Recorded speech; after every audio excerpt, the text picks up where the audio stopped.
சுவையான மீன் குழம்பு எப்படி செய்யலாம்னு பார்க்கலாம்.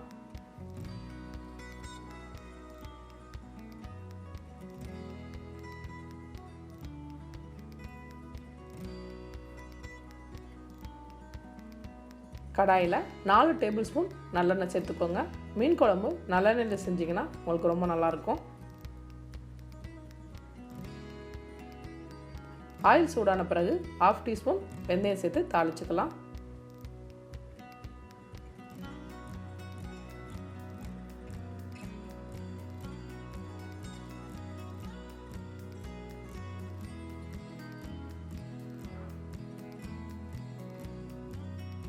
வெந்தயம் நல்லா பொரிஞ்ச பிறகு 10 சின்ன வெங்காயத்தை பொடியாக நறுக்கி சேர்த்துக்கோங்க. மீன் குழம்பு சின்ன வெங்காயத்தில் செஞ்சிங்கன்னா உங்களுக்கு ரொம்ப நல்லாயிருக்கும். வெங்காயத்தை நல்லா ப்ரௌன் கலர் வர வரையும் வதக்கிக்கோங்க. ஏன்னா வெங்காயம் நல்லா வதங்கினா தான் உங்களுக்கு குழம்பு டேஸ்ட் ரொம்ப நல்லாயிருக்கும். இந்த மாதிரி நல்லா ப்ரௌன் கலர் வர வரையும் வதக்கி விட்டுக்கோங்க. வெங்காயம் நல்லா வதங்கின பிறகு 2 தக்காளியை பொடியாக நறுக்கி சேர்த்து வதக்கி விட்டுக்கலாம்.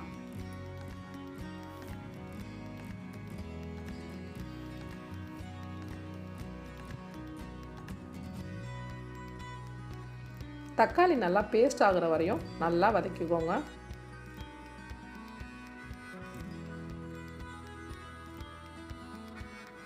இப்போ பார்த்தீங்கன்னா தக்காளி நல்லா பேஸ்ட் ஆயிடுச்சு. இந்த ஸ்டேஜில் நம்ம தேவையான மசாலா சேர்த்துக்கலாம். 2 டீஸ்பூன் மிளகாத்தூள், 1/4 டீஸ்பூன் மஞ்சள்தூள், 1 டீஸ்பூன் மல்லித்தூள், 1 டீஸ்பூன் உப்பு, 2 டீஸ்பூன் தேங்காவோட 1/2 டீஸ்பூன் சோம்பு சேர்த்து அரைச்சி பேஸ்ட்டாக சேர்த்துருக்கேன். உங்களுக்கு தேவையான அளவுக்கு நீங்கள் தேங்காய் சேர்த்துக்கோங்க. புளி தண்ணி சேர்த்து அப்படியே மிக்ஸ் பண்ணி விடலாம். எதையுமே வதக்கக்கூடாது, அப்படியே மிக்ஸ் பண்ணிட்டுருக்கோங்க. நீங்கள் தனியாக ஒரு பாத்திரத்தில் புளி தண்ணியோட எல்லா மசாலாவையும் சேர்த்து கலக்கி அப்படி ஊற்றிக்கலாம். நான் வீடியோக்காக உங்களுக்கு டைரெக்டாக போட்டு காமிச்சிருக்கேன். இப்போ தேவையான தண்ணி சேர்த்து நல்லா மிக்ஸ் பண்ணிட்டுருக்கோங்க.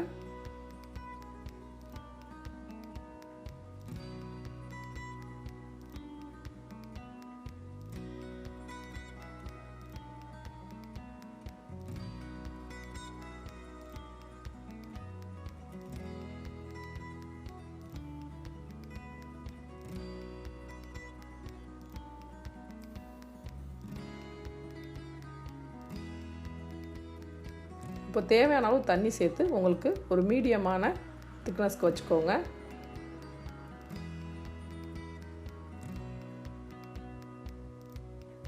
இந்த ஸ்டேஜில் உப்பு உரப்பெல்லாம் எப்படி இருக்குன்னு செக் பண்ணிவிட்டு தேவைப்பட்டால் சேர்த்துக்கோங்க. குழம்பு நல்லா கொதிச்சிருச்சு. பார்த்தீங்கன்னா இந்த குழம்புல உள்ள நுரையெல்லாம் அடங்கி வரணும். அதுதான் உங்களுக்கு சரியான பக்குவம்.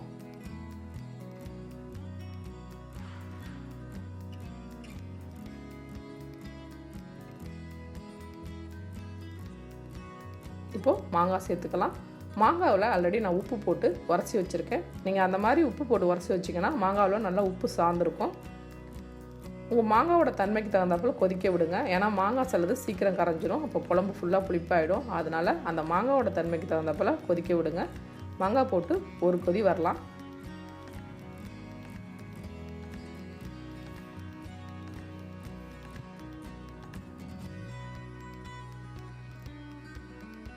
மாங்காய் போட்டு கொதிச்சதுக்கப்புறம் மீன் சேர்த்துக்கலாம். மீன்லையும் மஞ்சத்தூளும் உப்பும் போட்டு உரசி தான் வச்சுருக்கேன். அப்போ தான் உங்களுக்கு மீன்லையும் நல்லா உப்பு சார்ந்திருக்கும்.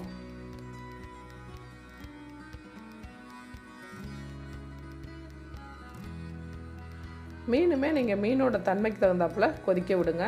ஏன்னா சில மீன் சீக்கிரம் கரைஞ்சிடும், சில மீன் ரொம்ப நேரம் வேக விடலாம். அதனால் மீனோட தன்மைக்கு தகுந்தாப்பில் நீங்கள் கொதிக்க விடுங்க.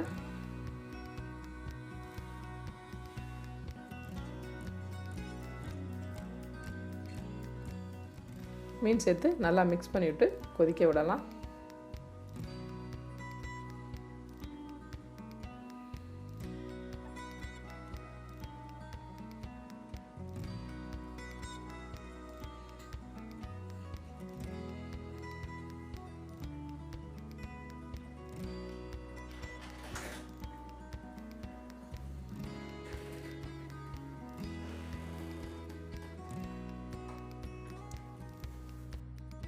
குழம்பு நல்லா கொதிச்சு மீன் வெந்துருச்சு.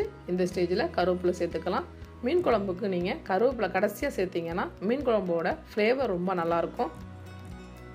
கருவேப்பிலை சேர்த்து மிக்ஸ் பண்ணிவிட்டு ஒரு கொதி விட்டால் போதும்.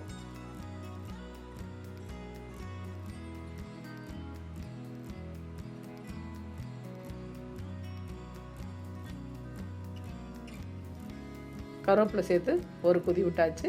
மீன் குழம்புல லைட்டாக ஆயில் பிரிஞ்சு வரணும். அப்போ தான் உங்களுக்கு குழம்பு டேஸ்ட் ரொம்ப நல்லாயிருக்கும். சுவையான மீன் குழம்பு ரெடி.